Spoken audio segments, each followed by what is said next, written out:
Shalom à tous. Donc, merci beaucoup de nous soutenir parce que le dernier podcast a fait plaisir à beaucoup. Et là, ce podcast, aujourd'hui, il est quand même assez intéressant. Pourquoi? Parce qu'en fait, on va aborder un thème assez spécifique que Ava, ici présente, et je vais la laisser dans un instant se présenter, va nous poser. Mais avant tout, je veux exprimer, expliquer que Ava, elle est naturopathe. Donc, Ava, son prénom, peut-être pour ceux qui la connaissent, c'est Ingrid, mais on l'appelle Ava ou Chava. Ava, l'amour, Chava, c'est la mère de tous les vivants. Donc, Ava, ah oui, j'ai oublié de préciser, sait-on jamais. Ava, c'est une femme que j'apprécie énormément. D'ailleurs, j'aurais bien aimé l'épouser. Et ça s'est passé. Je l'ai épousée. C'est ma femme. Donc voilà, pour ceux qui ne savaient pas. Ok. Donc vas-y, je te laisse te présenter. Bonjour à tous, bonjour les frères. Alors, donc moi je suis Ava, mon prénom c'est Ingrid. Euh, alors, je suis naturopathe, je suis spécialisée dans les pathologies, dans l'accompagnement des femmes particulièrement. Je suis formée en phytothérapie, en micronutrition.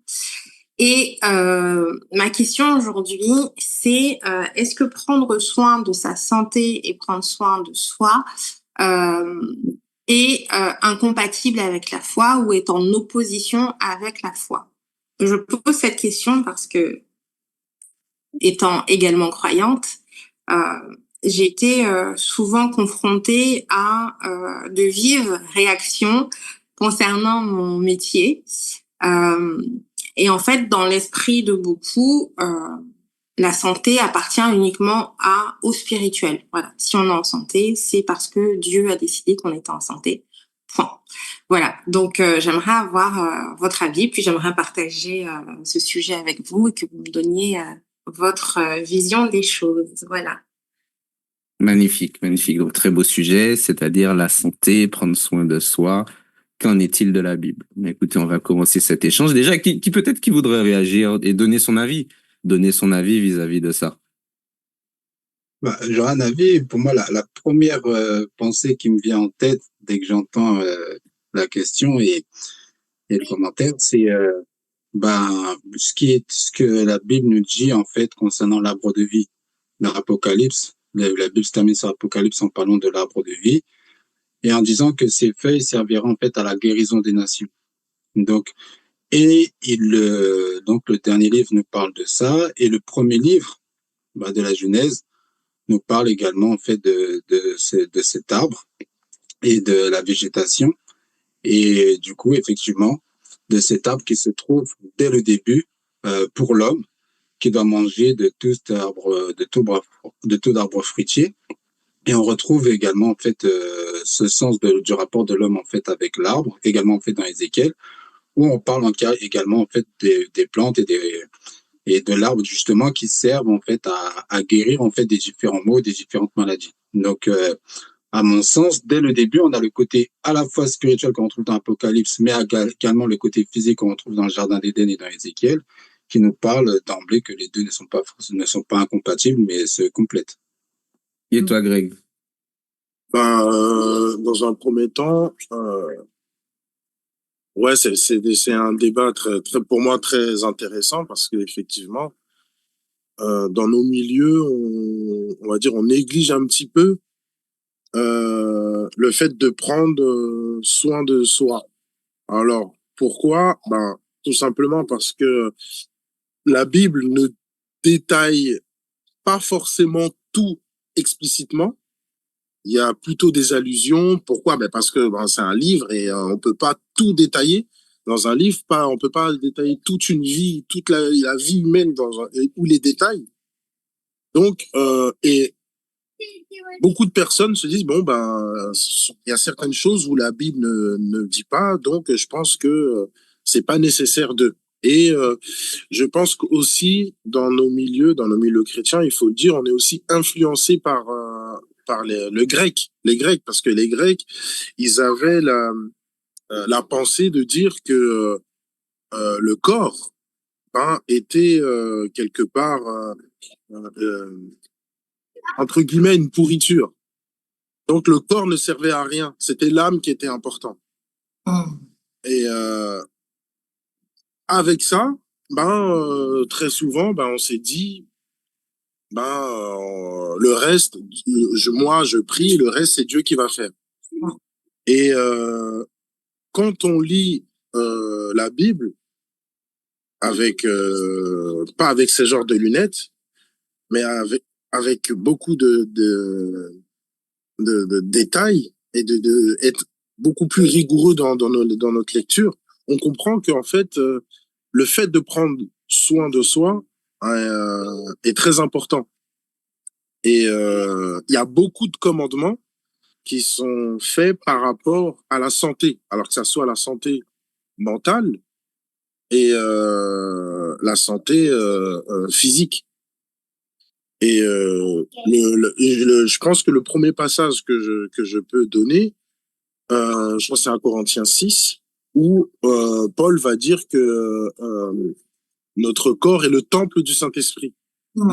Le fait de dire ça, c'est d'annoncer tout simplement le fait de prendre soin de son corps. Je sais pas, je peux donner une image.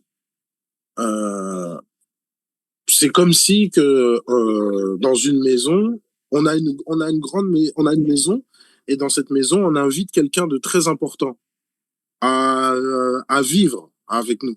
Je pense qu'on va, le fait de savoir que cette personne importante, on va faire en sorte que la personne soit en sécurité, que la maison soit souvent propre. Je pense qu'on va le faire naturellement. Et là, on ne réalise pas que le fait que Paul dise ça, que c'est ce qui veut c'est ce qui veut un peu nous engager à faire ce même processus. Le fait de prendre soin de son corps, c'est tout et plein de choses. C'est ça soit aussi mental, c'est très important. On néglige aussi ça. C'est prendre soin avec le sport, dans son assiette, et etc. Non. Bon, c'est Les aléas du direct, y a pas de voilà, problème. c'est ça. Aucun souci, au contraire, c'est familial, ça fait plaisir. T'avais fini? Ouais. Plus ou moins. Ok, non, c'est vraiment quelque chose de très intéressant à aborder. Et toi, Rava, la question c'est euh, que je veux solliciter, c'est toi. Comment tu perçois, du coup, chez les croyants, donc on va parler peut-être principalement de chrétiens, chez les croyants, euh, l'approche vis-à-vis de prendre soin du corps. C'est-à-dire que, en vérité, il y a cette croyance populaire au sein du christianisme que c'est nécessaire de prendre soin du corps. C'est-à-dire, on va interdire de fumer parce que ça détruit le corps. Mais on va voir qu'en vérité, si on rentre un peu plus profond, même sans rentrer trop profondément, même sur des choses sues, par exemple, on va pas faire attention à la consommation de sucre, par exemple. Et personne ne verra ça comme un péché, par exemple, alors que fumer, on va le voir comme un péché. Mais au-delà de l'exemple que j'ai pris, ou peut-être avec l'exemple que j'ai pris, toi, au travers de tes rendez-vous que tu as eus en clientèle, etc., avec tes patientes, si je peux dire ça ainsi, euh, qu'est-ce qui en ressort, en tout cas pour celles qui croient? Ouais. Qu'est-ce que tu constates? En fait, moi, je fais pas mal de conférences, du coup, dans les églises pour sensibiliser sur les sujets de la santé, parce que c'est un gros problème et c'est une grosse problématique que Dieu m'a révélée très, très tôt à travers plein de choses. Et ce qui en ressort, c'est que le verset que je ressors le plus souvent, c'est « Ne vous ai-je pas dit que vous êtes le temple du Saint-Esprit ?» Parce qu'en fait, je pense que si ça a été répété et que ça avait été déjà à l'époque, il y avait du mal à l'intégrer, on avait du mal à l'intégrer. Et effectivement, ce qui en ressort, c'est cette obsession pour la cigarette. J'ai l'impression que les gens pensent que nuire à soi, c'est uniquement synonyme de fumer la cigarette, fumer des substances illicites, se droguer et avoir des rapports sexuels hors mariage. Pour eux, se souiller, c'est ça.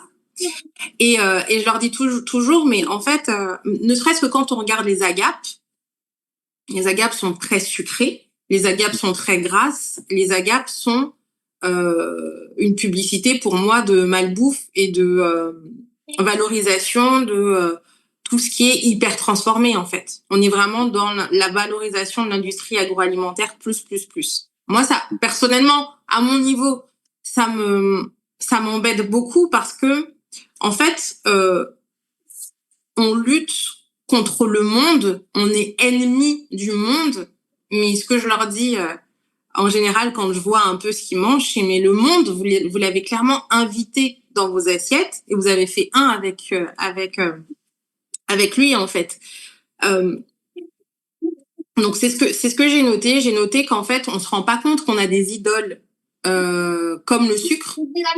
On va pouvoir assimiler la cigarette à une idole, donc cette addiction à une idole, mais on se rend pas compte que d'ouvrir ses placards d'une façon compulsive pour se nourrir de sucre, c'est aussi une idole. C'est aussi une idole dont on ne peut pas, qu'on n'identifie pas forcément. Donc, quand on ne va pas bien, si le premier réflexe que j'ai, c'est d'aller prendre un biscuit, il y a un problème déjà dans un premier temps. En tout cas, si ça se répète, on a tous le droit de faire un, comment dire, on a tous le droit de se faire du bien, de se faire plaisir. Mais on va dire que si c'est des gestes qui sont répétés et quotidiens, là, ça commence à être un problème. Et ce que j'ai noté, c'est que les gens ne savaient pas. C'est qu'il n'y a pas d'éducation au niveau alimentaire, de l'hygiène de vie, de la santé, etc. Donner, par exemple, quotidiennement des choses très sucrées aux enfants, c'est normal. C'est devenu normal. Ce que j'ai noté aussi, c'est que l'Occident a complètement lavé le cerveau des croyants.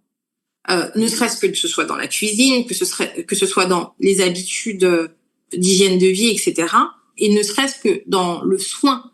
Ça veut dire que tout ce qui n'est pas assimilé à l'Occident, tout ce qui n'est pas assimilé à la médecine allopathique, tout ce qui sort de ce genre de choses, en fait, de médecine, on l'assimile au diable. C'est-à-dire que le massage, oui, ok, mais si c'est mon kiné qui le fait, la réflexologie, je sais pas trop, ça vient un peu de Chine, ça vient un peu de machin, mais oui, non, mais c'est pas parce que on utilise des plantes, parce que par exemple en médecine traditionnelle chinoise, on utilise des plantes comme en phytothérapie. Et les molécules qu'on retrouve dans la plupart de nos médicaments, ce sont à la base des molécules de plantes qui ont été transformées, etc. Mais dans notre esprit, si ce n'est pas occidental, ce n'est pas bon. Et ça, c'est aussi un très gros sujet. Donc voilà. Donc ce qu'il en ressort, c'est vraiment ça, c'est que on ne sait pas faire. On est un peu de mauvaise foi parce que, ok, la cigarette, ça nuit, mais faire 10 barbecues la saison, ça ne nuit pas. Alors que ça a été prouvé que manger des barbecues et carboniser au quotidien, c'est comme consommer de la cigarette. En fait, tout ça, c'est inflammatoire. Et puis des petites habitudes, en fait, comme consommer des perturbateurs endocriniens au quotidien, des choses qu'on va se mettre sur les cheveux, sur la peau, etc. En fait, on a du mal à accepter. Et ce qui en ressort, c'est oui, mais Dieu va faire. Oui, mais ce que je vais manger est sanctifié par la prière. Oui, mais donc le manger n'est jamais un problème. Ce qu'on va ingurgiter n'est jamais un problème. Ce qu'on va poser sur nos cheveux n'est jamais un problème, etc., etc. Voilà. Et c'est assez intéressant ce que tu dis, parce que c'est vrai quand on dit Dieu va faire, mais il y a un passage qui me vient en tête, c'est que c'est dans le livre des Proverbes justement, qui est un peu comme un guide de comment bien vivre, comment bien agir aussi bien envers soi-même, envers Dieu et envers les autres, en société et tout. Il y a un passage en fait où il dit si tu écoutais ma parole, si tu faisais attention à mes préceptes, ce serait en fait la santé pour tes muscles et le rafraîchissement pour tes os. Donc, effectivement, est-ce que Dieu ne donne pas déjà dans ses instructions, dans ses paroles, des choses, justement, on a parlé de l'assiette, ce qu'il convient de manger ou de ne pas manger. Est-ce que Dieu ne s'intéresse pas déjà, en fait, à notre santé physique, justement? dans sa parole et dans ses commandements. Et parce que s'il le dit, c'est qu'effectivement, il y a certainement en fait un mode d'emploi dans les Écritures et que, comme le grec l'a dit en fait tout à l'heure, et comme tu le dis de manière tangible en Occident, eh ben, on est peut-être transformé dans nos esprits par rapport à une pensée grecque puis occidentale, et alors que dans les Écritures, on retrouve des éléments très pratiques, très pragmatiques sur l'alimentation, sur la santé, sur, sur les soins et sur comment on se soigne, même littéralement, comment on soignait en fait à l'époque biblique. Ouais. Ouais. Mais est-ce que pour vous, en fait, du coup, ce qui revient, est-ce que le fait de passer par ce genre de pratique, de faire attention à nous au quotidien, de faire du sport, de faire des massages, de faire différentes thérapies, etc., ça veut dire que je ne crois pas en l'action divine de Dieu dans ma vie. Est-ce que c'est en opposition? Est-ce que c'est complémentaire? Est-ce que... Vous voyez ce que je veux dire? Ouais, carrément. Et c'est une bonne question parce que c'est toujours ce qui revient dans, j'ai envie de dire, dans l'église de manière générale, c'est de dire, en gros, quelqu'un est malade, est-ce qu'il peut prendre un médicament? J'ai mal à la tête, est-ce que je peux prendre le Doliprane? Ou que Dieu protège tous nos frères et sœurs, mais, et nos parents, mais si quelqu'un a une maladie très grave, est-ce qu'il peut faire sa chimiothérapie? Est-ce que c'est opposé est-ce que c'est un manque de foi que de dire je vais à l'hôpital? Est-ce que c'est un manque de foi de dire que je vais chez le médecin? Et à la rigueur, là, on rentre dans un peu plus large, j'ai envie de dire. Parce que, au final, il y a prendre soin de soi qui va limiter certains dégâts. Et il y a quand le cas grave arrive, qu'est-ce qu'on fait?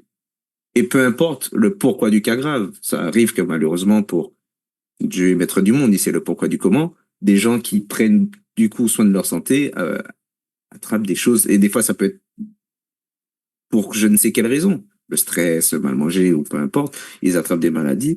Et effectivement, sur ces deux points-là, ce serait bien effectivement qu'on voit ce que la parole peut nous dire, ou même par rapport au proverbe que Samuel a pris, si tu écoutes ma parole, en fait, ce sera la santé pour ton être de manière générale en vérité.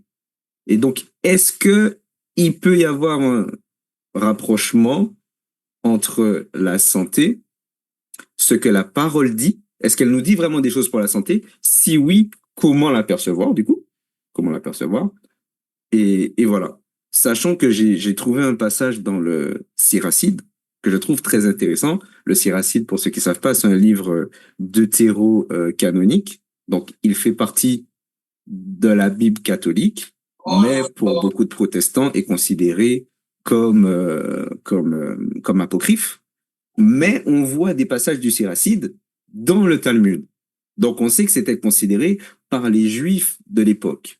En tout cas, lu et étudié. Et le Siracide va dire quelque chose de très, très, très, très, très, très intéressant. Pour ceux qui veulent savoir, il y a une Bible Tob qui met tous les deutérocanoniques et même certains apocryphes. Pour ceux qui ont envie de connaître un peu l'histoire du contexte, je vais vous mettre le lien vers cette Bible-là en description. Et là, j'ai pris, donc c'est en grec le Siracide, on l'a trouvé en grec, il est dans la Septante, ce qu'on appelle la Septante. Donc j'ai pris sur un site Théotexte, ça s'appelle, une traduction française, et lui, il traduit dans Siracide 38, verset 4, le Seigneur fait produire à la terre ses médicaments, ses remèdes. Et l'homme sensé ne le dédaigne pas. Il ne méprise pas ces choses-là. Ça, c'est le Siracide qui le dit. Mais dans Ecclésiaste, pas Ecclésiaste, et Siracide, c'est un livre un peu comme les Proverbes en vérité. Et dans... D'ailleurs, Ben Sira était un prêtre. C'est vrai, exactement. C'était en Ben Sira, d'où le nom Siracide, était un prêtre. Et dans Ézéchiel 47, verset, je sais plus, c'est verset 12. À un moment donné, c'est marqué, donc on va parler de Ézéchiel 47, on est déjà dans une vision un peu, comment on dit ça, eschatologique. On est déjà un peu dans le futur. Il va parler de ramènera la maison vers la porte, etc. Et au verset 12, c'est marqué des pécheurs dans le sens qui pêchent du poisson, se tiendront sur ses bords depuis En-Gedi jusqu'à En-Eglaïm. On étendra les filets, il y aura des poissons de diverses espèces, comme les poissons de la grande mer, et ils seront très nombreux. Donc ça, c'est verset, excusez-moi, 10. Et verset 12, un peu plus loin, c'est marqué sur le torrent, sur ses bords de chaque côté croîtront toutes sortes d'arbres fruitiers. Leur feuillage ne flétrira point, et leurs fruits n'auront point de fin. Ils mûriront tous les mois parce que les eaux sortiront du sanctuaire. Leurs fruits serviront de nourriture et leur feuillage de remède. Donc, c'est-à-dire, et donc, remède, c'est troufa en hébreu, qui a pour la même racine que peut-être vous connaissez le mot Rapha. Je sais que beaucoup dans le christianisme vont parler d'Adonai Rapha, l'éternel qui guérit. C'est ça. C'est lié. Troufa, qui a donné le mot médicament, même aujourd'hui, on l'utilise. En fait, on voit même que dans la Bible, même dans Ézéchiel, on parle de feuillage qui va servir de remède. Là, donc, du coup, ça ne vient plus de nous. Ça vient de la Bible qui va parler de remède, etc. De toute façon, je vais laisser la parole aux autres, mais il y a tellement de points dans la Bible qu'on peut voir, où on peut voir ça. Donc, du coup, par rapport à ce que Rava disait, je me dis, mais comment négliger le remède naturel, c'est-à-dire la médecine, qu'elle soit douce ou allopathique, si Dieu lui-même montre qu'il y aura des remèdes dans la nature? Premièrement, et deuxièmement, tout remède, même dit chimique, sont issus de la nature et que Dieu a donné à l'homme d'utiliser. Bien sûr, l'homme peut faire des dégâts avec ça, on peut en parler. Mais est-ce qu'on peut du coup s'opposer à ça? Bien sûr, je laisse à la parole qui veut maintenant, pour ne pas trop monopoliser. On a le sens rapidement que on dit El Rafa, donc Dieu qui guérit. Et effectivement, Dieu guérit. On a lu effectivement qu'il met les éléments dans la nature, dans les plantes, etc. Et même parfois, il s'interroge même parfois pourquoi les hommes les utilisent pas. Par exemple, dans Jérémie, le chapitre 8, il dira n'y a-t-il peu de baume en Galaad, puisque le baume de Galaad était réputé pour ses vertus médicinales. Il n'y a-t-il pas de médecin? Pourquoi la fille de mon peuple, en fait, il n'y a pas de guérison pour la fille de mon peuple? Donc, on voit bien, et on le retrouve également dans les évangiles, quand la parabole du bon samaritain, il va le soigner, celui qui s'est fait attaquer, qui est mal en point, avec de l'huile et avec du vin, il va panser ses plaies. Et l'huile, vient de l'olivier. Donc, on a ce mécanisme de Dieu qui guérit, et Dieu a mis les éléments, en fait, dans la nature pour qu'également, en fait, que les hommes les utilisent. Donc, voilà ce qu'on trouve déjà dans les Écritures. C'est super intéressant. Franchement, c'est super intéressant. Je veux juste rebondir sur ce que tu dis, Samuel. Déjà, je ne savais pas du tout, donc merci pour ce point biblique super intéressant. Et il y a le roi Ézéchias aussi, qui avait des ulcères et qui a été soigné par des cataplasmes de figuier. Et ce qui est marrant, c'est qu'en naturopathie et en phytothérapie, on soigne, en tout cas, on apporte du réconfort à l'estomac avec le figuier, donc aux ulcères en fait. Et du coup, déjà, donc même dans la Bible, on voit un exemple concret de phytothérapie de l'époque en fait. Et ça, c'est beau parce que Dieu aurait pu juste il aurait pu juste claquer des doigts comme il le fait, et comme je pense qu'on a tous expérimenté un jour la guérison de Dieu, on va dire spirituelle. Mais effectivement, dans ces cas-là, il peut aussi utiliser les plantes et c'est beau, quoi. Ah oui, c'est vraiment beau, c'est vraiment magnifique. Et je crois qu'on doit considérer que Dieu a donné l'intelligence en fait à l'homme pour qu'il puisse l'utiliser. On a parlé de Ben Sira, qui est un livre vraiment considéré.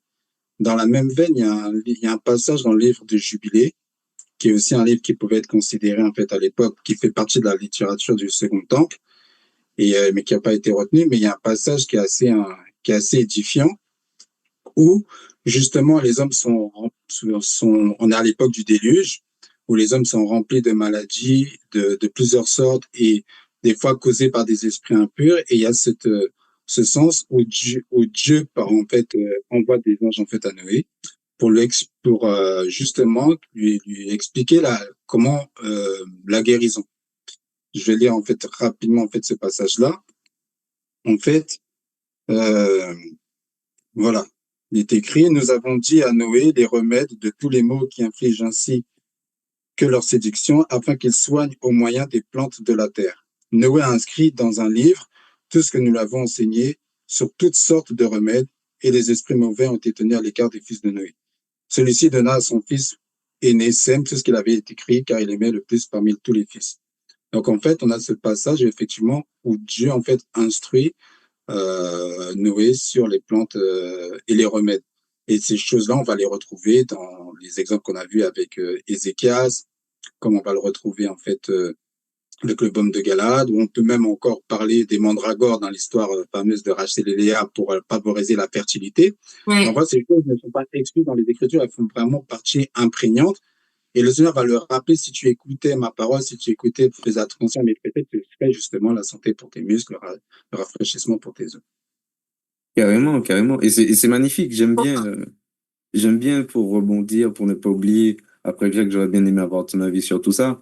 Mais le passage que tu as pris c'est dans 2 Rois 20, pour Ézéchias, le roi Ézéchias.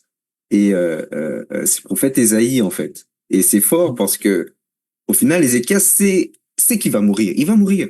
En fait, ce qu'il faut prendre en compte, c'est que il va mourir. C'est prévu, c'est su, c'est dit. Il s'incline, il implore l'Éternel, etc. L'Éternel va dire, OK, pas de problème. J'ajoute 15 années à ta vie. Et là, c'est fort. Parce que, pourquoi je trouve ça fort, c'est qu'il a imploré Dieu. Dieu a répondu favorablement à sa prière.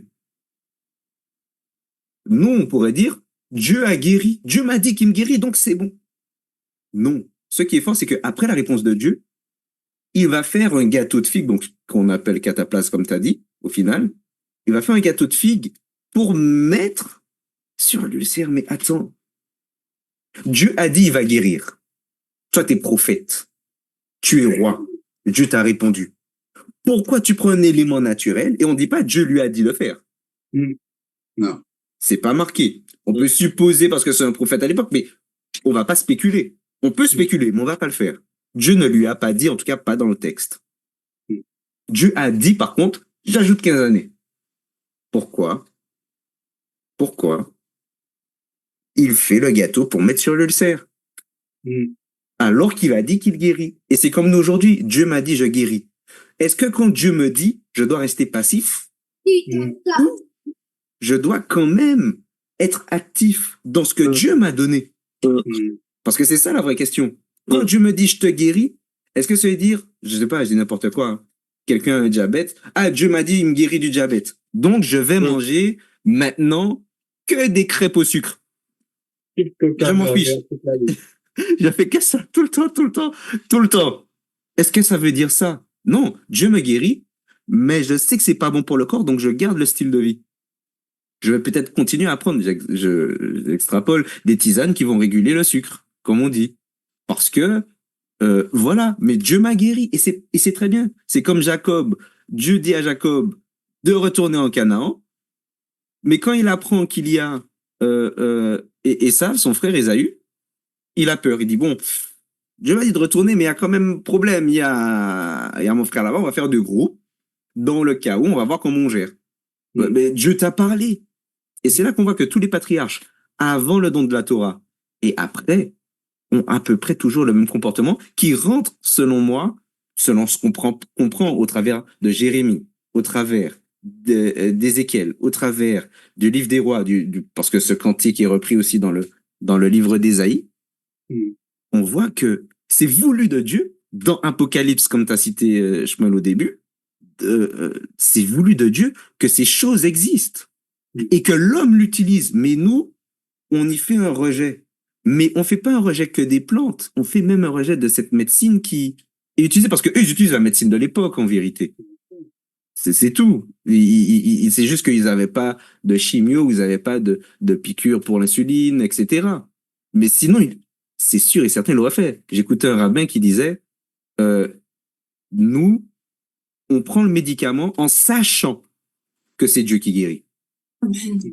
Donc, quand ils prennent le médicament, ils se disent pas c'est le médicament qui fonctionne. Non, Dieu va utiliser ça pour guérir. Mais dans tous les cas, c'est Dieu qui va décider si ça fonctionne ou pas. Greg, vas-y, je te laisse partager je veux pas parler trop longtemps. Ouais, tout ce que vous avez dit, pour moi, c'est un sujet, c'est vrai, important parce que ben il y a beaucoup de personnes malheureusement qui tombent dans ce piège-là. Après, c'est vrai que déjà en tant qu'humain, on a quand même un peu du mal euh, à à faire un choix beaucoup plus rationnel euh, que on va souvent faire le choix des sens, c'est-à-dire que parce que certaines choses vont nous faire plaisir, ou bien on, euh, on va rester, comme tu as dit, j'ai bien aimé ce truc-là, passif, parce que dans le milieu chrétien, c'est beaucoup plus la passivité que, euh, que d'être active. Après, ça dépend sur quoi, mais tout ce qui est physique, tout ce qui est physique humain, toutes ces choses-là, ah ben, on va négliger et on va être passif parce qu'on va se dire c'est Dieu qui agit. Là, tout ça, je vais en parler dans quelques instants, mais c'est pour dire que déjà humainement, ben c'est quand même difficile parce on est premièrement le premier truc qui nous vient chez l'humain, faut dire la vérité, c'est nos émotions, c'est nos sens. On va pas, à force, quand quelqu'un qui va s'exercer régulièrement, oui, lui, il va être ça va être beaucoup plus facile pour lui d'utiliser son intellect, tout ce qui va réfléchir sur certaines choses, mais on fonctionne d'abord émotionnellement dans nos sens que on va réfléchir sur ça, sur ça, sur ça. Et déjà, humainement, c'est déjà compliqué pour nous. Et on voit dans Genèse 1, Dieu commence à nous donner, euh, premièrement, des plantes pour nourriture. Et après la chute après Noé, on commence à nous donner des animaux. Donc, on peut comprendre Dieu comprend en fait nos difficultés et je dis pas que c'est mauvais de manger de la viande, parce que je peux entendre beaucoup de personnes, je dis pas que c'est mauvais, mais on comprend dès le début, c'était pas le repas que Dieu nous avait donné. Donc, il y a une compréhension de la faiblesse de l'homme. Et en même temps que l'homme est faible, les gens vont se mettre dans des difficultés à cause de ce qu'on peut entendre. On va nous mettre dans des difficultés. Et la difficulté je pense, qui nous détruit, c'est la passivité. Alors, qu'est-ce que j'entends dans la passivité? Au commencement, quand Dieu commence toute chose, il va créer, il va tout créer. Et un truc qui est très important, il va dire, il se reposa. Le texte, dans le sens du texte, c'est pas se reposer pour se reposer parce qu'on a travaillé, mais c'est de cesser. Mais alors, pourquoi Dieu a ordonné de cesser? Tout simplement pour nous laisser faire, nous les hommes. Le but de Dieu, et d'ailleurs le but du Shabbat, parce que c'est le Shabbat de quoi on parle là, c'est le but de Dieu, c'est de laisser l'humanité faire les choses. Il a tout mis en place, il a tout donné, il a expliqué à Adam, c'est pour ça qu'on parle de tradition, il a tout expliqué à Adam, qu'Adam a expliqué à ses enfants et ça devait perdurer jusqu'à aujourd'hui. Il a tout donné et il dit, mais maintenant c'est à vous de faire. Alors pourquoi, on va me dire pourquoi, alors Dieu, on voit dans les textes, intervient. Quand Dieu intervient, c'est quand l'homme ne peut plus faire. Alors là, le problème, pourquoi je viens là, c'est que on nous a donné des plantes, on nous a donné plein de choses. Moi, j'avoue, je ne maîtrise pas tout, c'est des fois des choses que j'entends. Et Dieu ne va pas, Dieu va pas nous guérir comme ça si il nous a donné des choses qui peuvent nous guérir. Je sais pas si. Oui, complètement, oui. Ouais. S'il a donné des choses pour nous guérir, il va pas le faire comme ça. Maintenant, il connaît nos faiblesses, il compense par notre le fait que notre ignorance, il compense par notre ignorance, il va guérir certaines personnes, parce que voilà, la personne ignore, c'est Dieu va pas nous laisser comme ça. Mais le but de Dieu, c'est qu'il intervient quand l'homme ne peut plus. Et c'est de la même manière que quand on va dans les textes au Shabbat, Jésus fait comprendre que le Shabbat est fait pour l'homme. Ça veut dire que vous pouvez intervenir pour faire le bien, mais sinon, vous restez au repos. C'est de la même manière, Dieu fait la même chose. Il intervient pour faire le bien. Il va guérir, effectivement, il va faire certaines choses, mais c'est à vous de faire, normalement. Voilà, c'est l'aspect que je trouve aussi important d'expliquer, parce que c'est vrai qu'on entend, je pense que tout le monde a un petit témoignage, j'ai entendu un petit témoignage, excusez-moi, qui a entendu un petit témoignage qui disait que oui, j'ai telle et telle chose, mais je sais que Dieu va me guérir, alors que il y a une solution pour ce que tu as. S'il n'y aurait pas de solution, si la médecine n'avait rien trouvé, là, on comprend. C'est là, on parle de Dieu, on parle de miracle. Mais s'il y a des solutions, non, aujourd'hui, je pense que la médecine est assez avancée pour avoir énormément de solutions. Ouais. Si je peux rebondir sur ce que tu dis, Greg, plusieurs trucs sur lesquels j'aimerais rebondir, mais ça me fait penser à un témoignage. Alors déjà, ce que tu as dit, ça me fait penser à la femme à la perte de sang, qui avait tout fait, qui avait dépensé tout son argent, etc., jusqu'à ce qu'elle rencontre Yeshua et qui a fini par la guérir. Mais ça me fait penser à un témoignage du coup que la sœur d'un ami très très cher à mon cœur a vécu. En fait, elle était dans le coma. Elle était dans le coma et elle avait plus aucune activité cérébrale. Et à ce moment-là, les infirmières sont rentrées dans la chambre. J'étais avec elles. Elles ont dit, écoutez, nous, on peut plus rien faire. Médicalement, on peut plus rien faire. C'est fini, c'est terminé. Et donc, si vous êtes croyant, priez. Et en fait, on a prié pour elle sur plusieurs jours. Et il s'avère que grâce à Dieu, elle s'est réveillée. Et aucune lésion, etc. Aujourd'hui, elle est médecin. Merci Seigneur. Mais je veux dire qu'effectivement, on était arrivé au stade où l'homme ne peut plus rien faire, en fait. Où l'homme ne peut plus rien faire. Et au contraire, j'ai d'autres témoignages où, par exemple, quand Kevin parlait de diabète, moi, mon père, il m'a sorti une affaire là en fin d'année où il était tous ses taux, ses analyses étaient horribles. Donc j'avoue que j'étais un peu interpellée et du coup je l'ai suivi pendant 3 mois.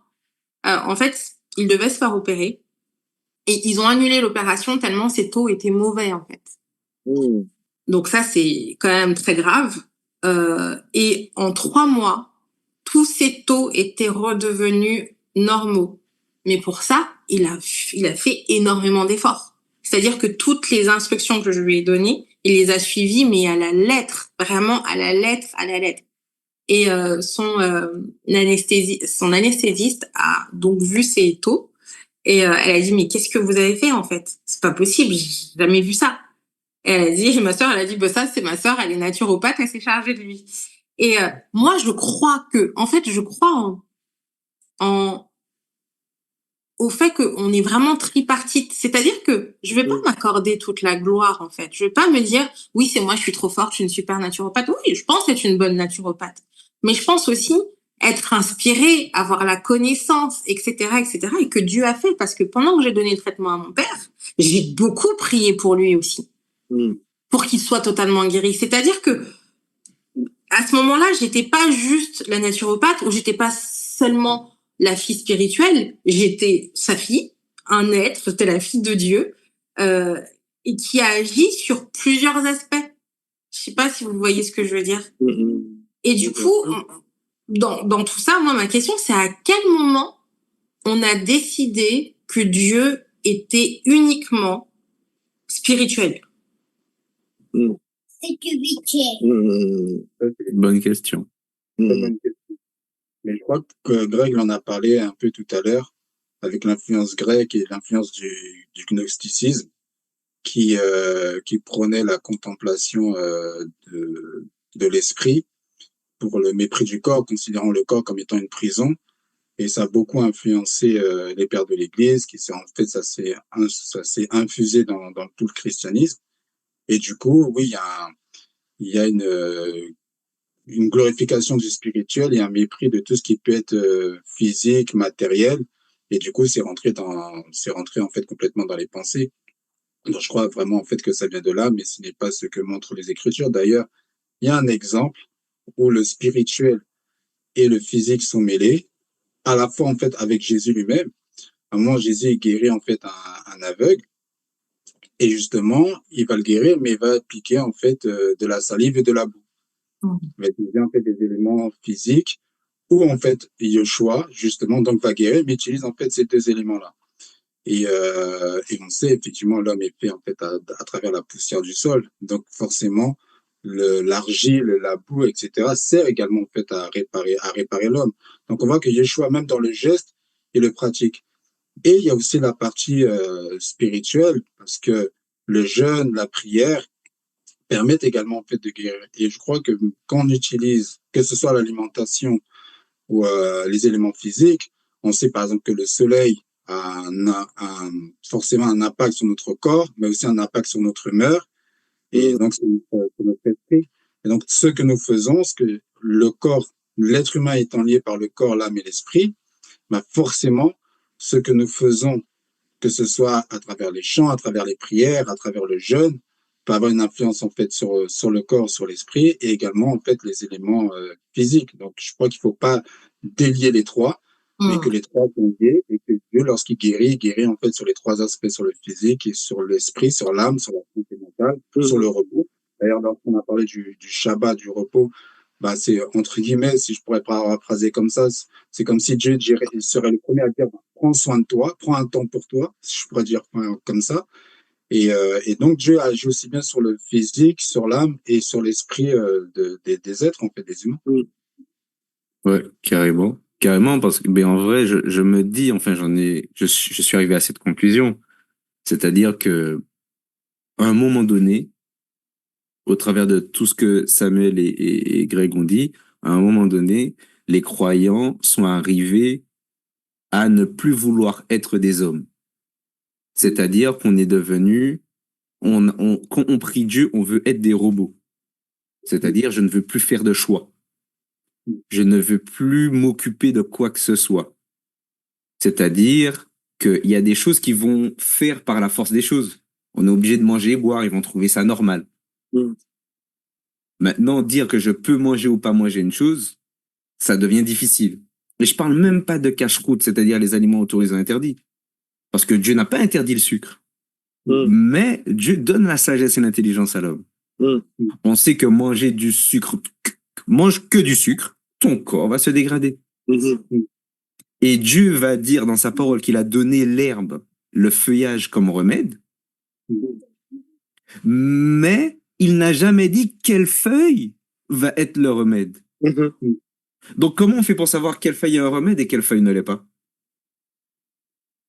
Il a donné la science à l'homme, l'intelligence. Déjà dans les temps anciens, comme on a appris tout à l'heure avec la mandragore, problème de fertilité, s'il te plaît, donne-moi ta mandragore, parce que c'était certainement connu. Est-ce que c'est connu depuis Adam Arishon, depuis Adam, le premier homme, où Dieu avait communiqué des choses? Est-ce que c'est connu, comme va le décrire le livre d'Enoch, à partir du moment où comment on dit ça en français? Les Néphilim, enfin, non, c'est pas en français. Bref, les anges déchus, merci. Les anges déchus, dans le livre d'Enoch, on va dire qu'ils ont donné des sciences à l'homme, etc. Même des sciences, on va dire, interdites, occultes. Ou plus tard, mais peu importe comment c'est arrivé sur Terre, Dieu a donné cette science à l'homme pour que l'homme ne soit pas un robot. L'homme doit faire des choix. L'homme doit prendre des décisions. On ne prie pas Dieu pour savoir si on doit boire de l'eau.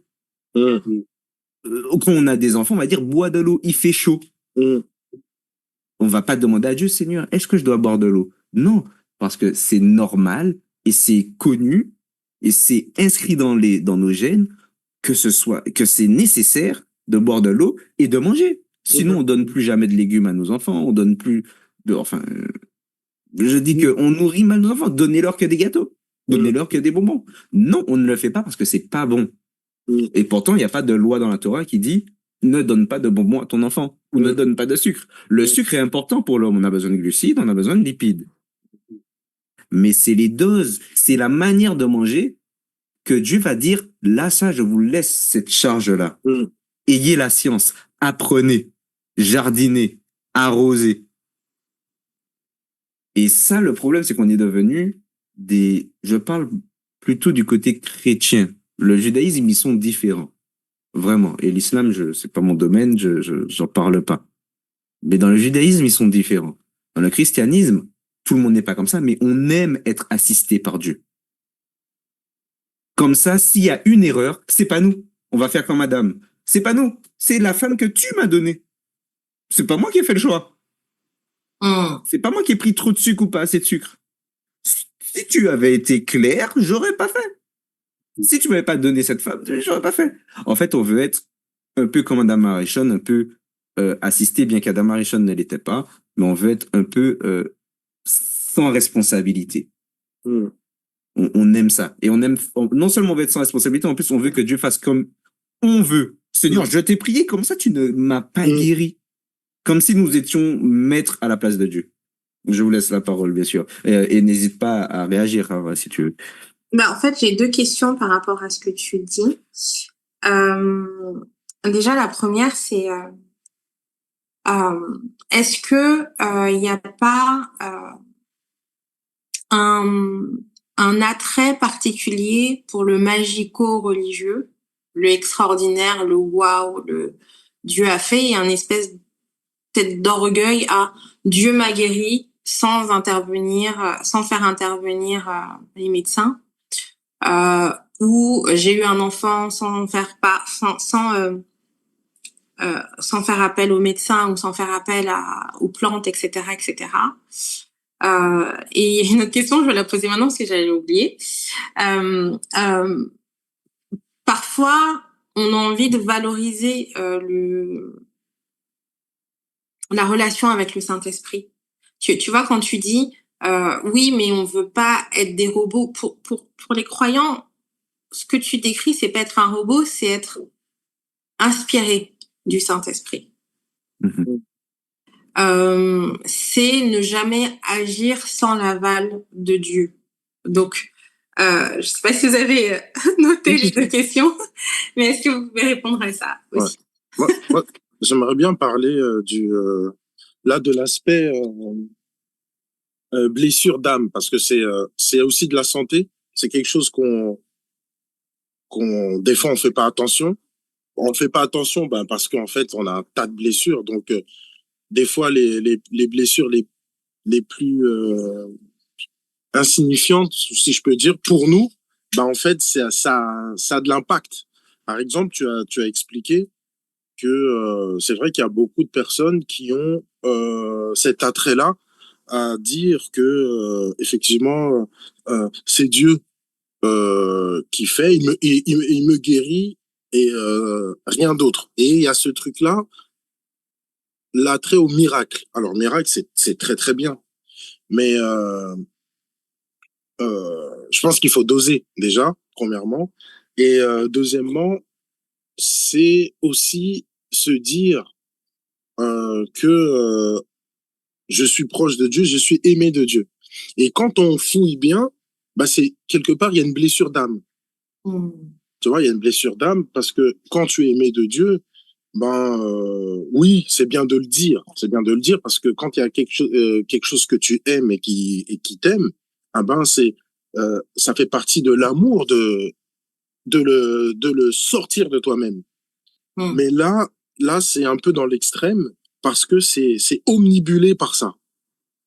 Et quand il y a quelque chose où on est omnibulé par ça, c'est une blessure d'âme. Ça peut être l'abandon, ça peut être tous ces trucs-là, le rejet, et c'est des trucs que on ne fait aujourd'hui. Je pense qu'aujourd'hui il y a beaucoup maintenant sont alertés par rapport à ça, mais c'est encore insuffisant dans nos assemblées. Et c'est pour ça que des fois, dans nos assemblées, il y a beaucoup de drama, beaucoup de ces choses-là, parce qu'on ne fait plus attention aussi à la santé mentale. Ouais. À la santé mentale et malheureusement, si on ne fait pas attention à ça, ben, ça prend du terrain. Bien sûr. Parce que même quand on fait attention, ben, malheureusement, c'est là.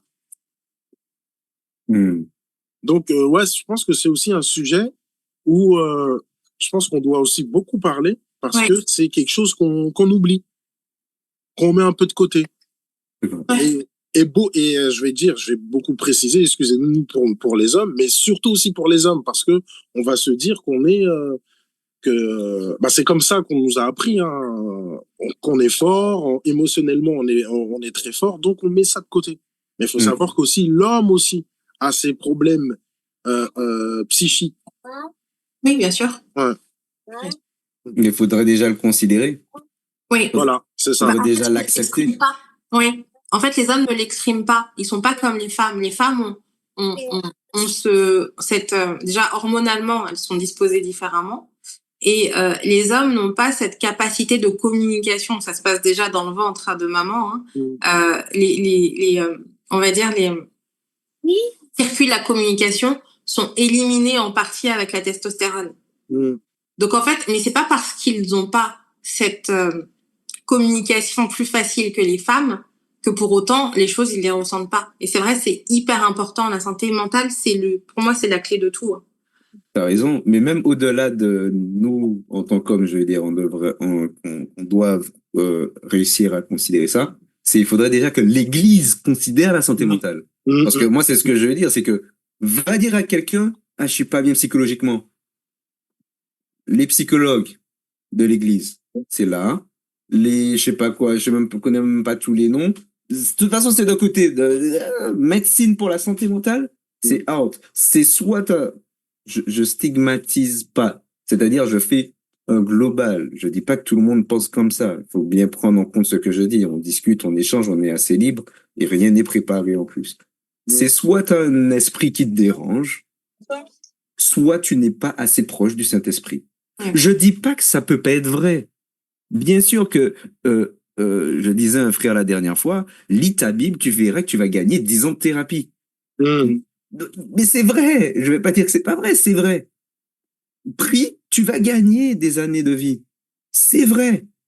Mais est-ce que ça exclut que Dieu puisse vouloir que si je suis triste ou si j'ai une blessure liée à l'enfance, est-ce que ça m'exempte d'aller voir un psychologue? Il va pas faire de la magie, le psychologue. Je ne suis pas en train de dire je vais voir un sorcier ou un marabout. Je vais voir quelqu'un qui comprend la mentalité, la psychologie humaine. Et si j'ai besoin de me rassurer, dans l'église, il y a des psychologues. C'est-à-dire qu'il y a des gens qui ont fait psychologie et qui sont croyants.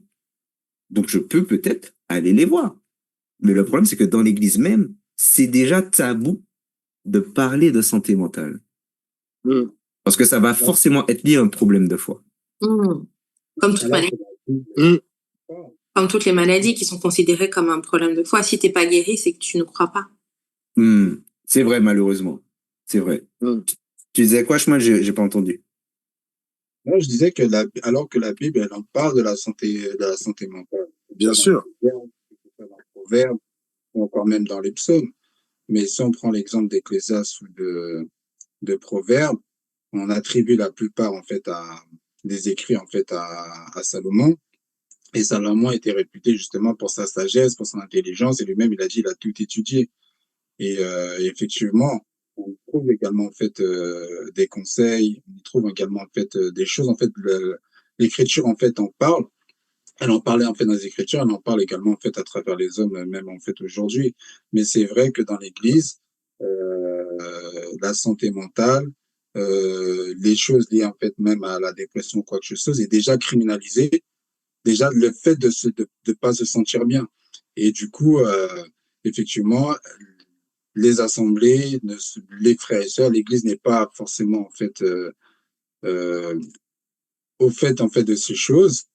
Et du coup, effectivement, la réponse ce sera la prière ou le manque de foi. Mais alors que si on parle de la psychologie, c'est la connaissance de l'esprit de l'homme. Et ben, se trouve dans les Écritures, mais également en fait, il y a des personnes qui ont étudié et qui peuvent également en fait aider. Et ça fait partie en fait du son. Très intéressant. C'est pour ça même, tu as parlé de l'Ecclésiaste, quand il va dire, il y a un temps pour rire, un temps pour pleurer, Bien sûr. un temps pour, un temps pour. Ouais. En vérité, tu comprends que ça respecte des rythmes chez l'homme. Mhm. C'est comme dire à quelqu'un de ne pas pleurer pendant son deuil. La Torah même parle, même si on a l'espérance. C'est ça qui nous fait du bien. Mhm.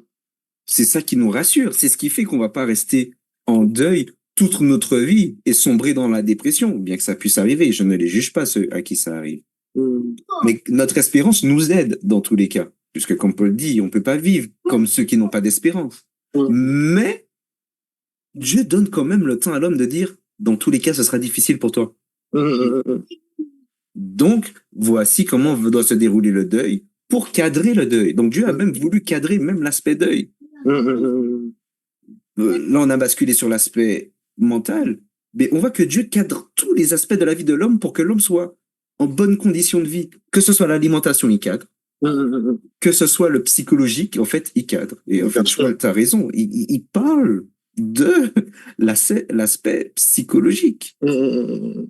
Et ça, la santé de manière générale dans l'Église, je trouve qu'elle est trop taboue dans le sens où on considère que certaines choses. Le médecin, oui, on peut, mais c'est comme si on y met une mesure. Mhm. Mais pourquoi on veut mettre une mesure? La mesure vient quand, comme Greg a dit, si la médecine n'a plus de solution, le manque de foi vient quand on dit tu es fichu. Ça, c'est un manque de foi. Mhm. Parce on estime que Dieu n'agit que par là. Mhm. Non, s'il n'existe plus rien sur Terre, là on dit Dieu va faire.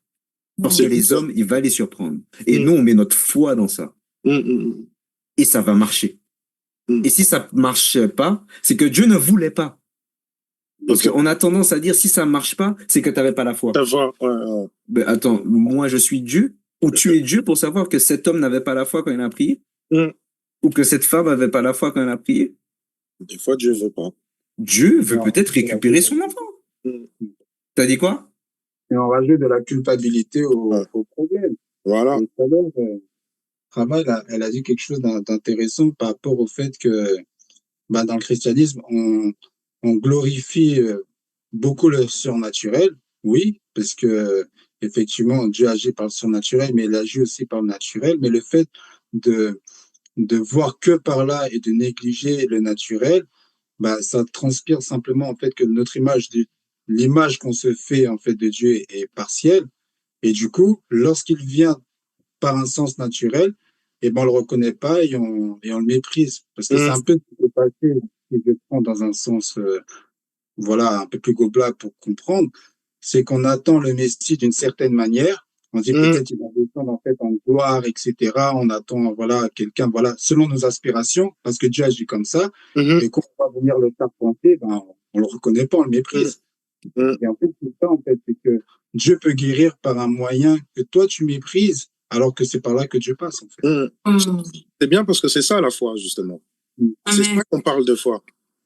La foi, c'est de se dire que Dieu peut faire partout. Exactement. Voilà. Et il y a un truc que Kevin a dit, c'est l'espérance. L'espérance pour le mental, c'est le médicament par excellence. C'est parce que tu espères que la guérison elle vient. En soit, même physique d'ailleurs. Bien sûr. Même physique, parce qu'on le voit dans les Écritures, c'est parce que tu crois que tu es guéri.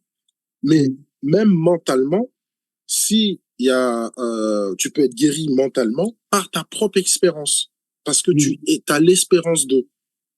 Et tout à l'heure, on a parlé rapidement tout à l'heure de Mandragore, et on s'est dit, mais en fait, quand Rachel a pris les mandragores de sa sœur Léa, on nous dit, et tout de suite après, on dit qu'effectivement, elle a enceinté.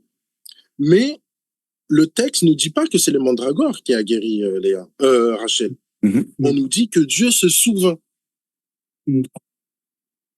Dieu s'est souvenu de Rachel et qui a guéri Rachel.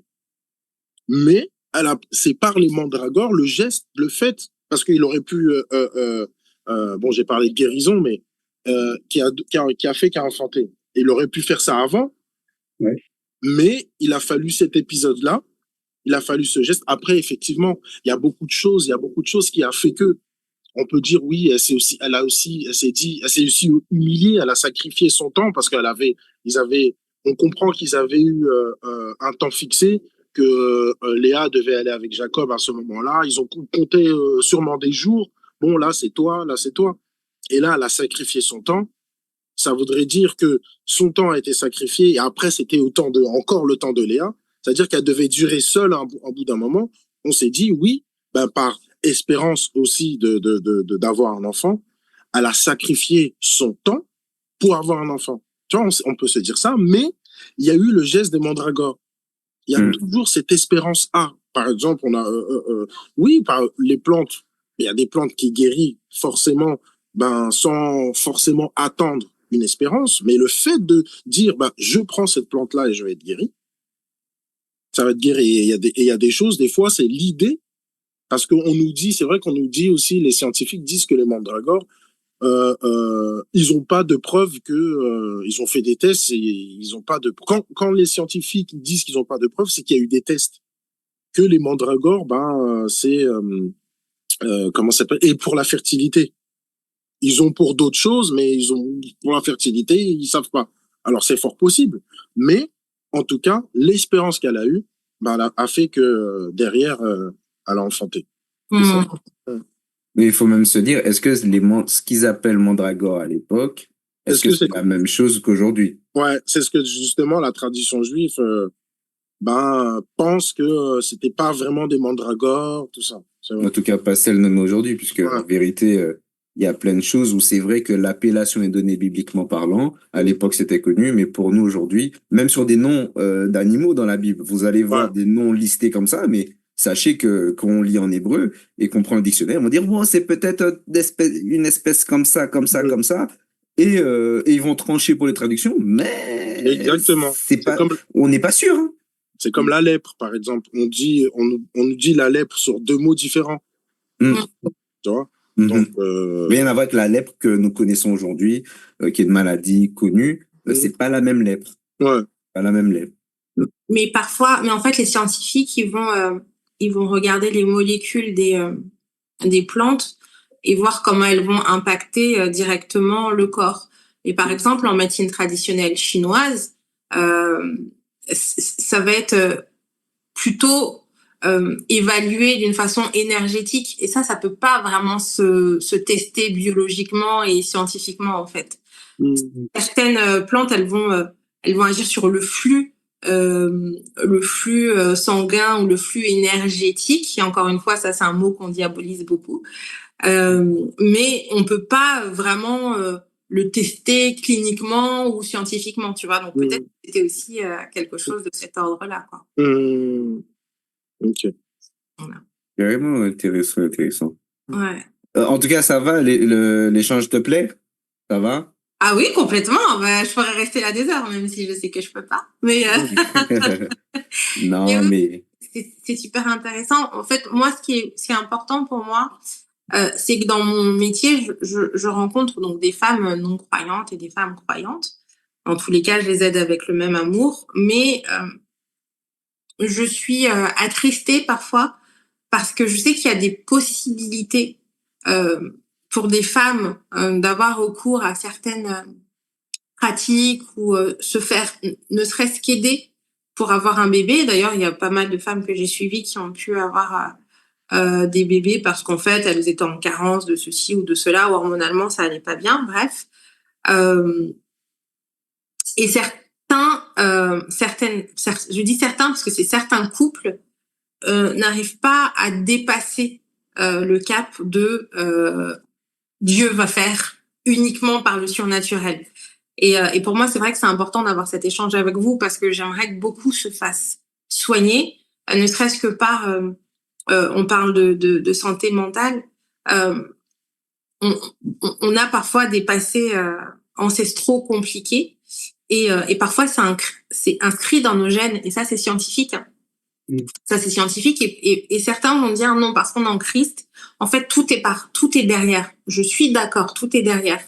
Mais parfois, pour que ce soit véritablement derrière, il faut faire des choses. Et quand on n'est pas soigné psychologiquement, ou quand on n'a pas soigné sa mémoire ancestrale, parce qu'en fait, les traumatismes de nos pères ou de nos mères, de nos aïeux sont inscrits dans nos gènes et vont changer même la fonction génétique, eh bien, ça m'attriste parce que parfois je le vois. Parfois même le Saint-Esprit me montre qu'il y a des blocages, où il y a des maladies, où il y a des choses non résolues chez certaines personnes, mais elles ne veulent pas forcément consulter, elles ne veulent pas forcément aller voir les médecins qu'il faut, elles ne veulent pas forcément aller voir les psys qu'il faut. Et si ce podcast peut réconcilier certaines personnes avec toutes les méthodes que vous avez citées, c'est tant mieux, quoi. On le souhaite, en tout cas, on le souhaite. Pour finir ou pas, sauf si vous avez d'autres choses à dire, je vais donner Samuel, tu veux dire quelque chose? Non, c'est juste ben, que le Seigneur puisse guérir aussi à travers ce podcast, en fait, que les personnes ça puisse débloquer des barrières et vraiment, et que ça puisse, voilà, de ne pas hésiter, en fait, à voir les médecins et à se soigner, à prendre soin de soi. Et voilà, que ça permette, en fait, la guérison et le rétablissement, en fait, de chacune qui écoutera ce podcast. Amen. Amen. Greg, tu veux rajouter quelque chose pour finir? Bon, ce que je peux rajouter, c'est que en fait, quand on regarde bien rigoureusement la Bible, il y a tout. Il y a la prévention pour les maladies, il y a la guérison de la maladie, que ça soit mental et physique. Ce que nous on peut mépriser, les commandements qu'on peut maîtriser, finalement, c'est très souvent des commandements qui sont bénéfiques pour notre propre santé. Voilà. Ouais. Je peux dire ça. Carrément, carrément.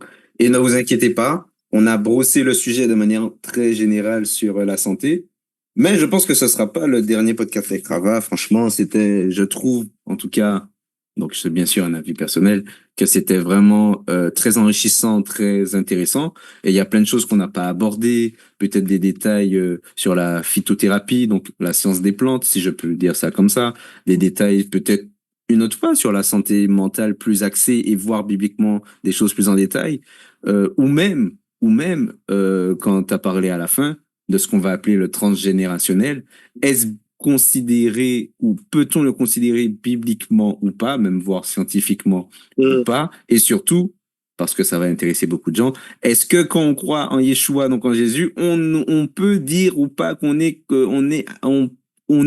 peut être confronté à ça ou pas. Donc, il y a pas mal de choses pour lesquelles on pourrait même vouloir te solliciter, c'est si tu le désires forcément, mais sachez que c'est pas, ça ne se termine pas là. Donc du coup, on touche à la fin. Vous aurez en lien pour ceux qui le souhaitent, parce que peut-être il y en a qui cherchaient une naturopathe, il y en a qui cherchent des naturopathes. Beaucoup nous ont déjà dit, on cherche une naturopathe, mais chrétienne. Ben là, vous aurez l'occasion, on va mettre en lien de cette vidéo la possibilité d'aller prendre rendez-vous avec Rava sans aucun souci. Et voilà, n'hésitez pas à mettre vos avis, vos partages en commentaire avec bienveillance, s'il vous plaît, s'il vous plaît. Si vous regardez bien tous les commentaires qu'on a, je supprime pas forcément les mauvais commentaires, mais j'y prends pas garde. Ça ne me touche pas du tout en toute sincérité. Et je pense que ça touche aucun de mes frères et sœurs non plus. Donc, mais soyez bienveillants, on ne sait jamais. On ne sait jamais, soyez toujours bienveillants, c'est important. N'hésitez pas, pour ceux qui le souhaitent, à nous soutenir aussi, forcément. Abonnez-vous, partagez. Et moi, je vous dis, du coup, shalom, ouvrara, paix et bénédiction. Merci beaucoup. Merci. Merci.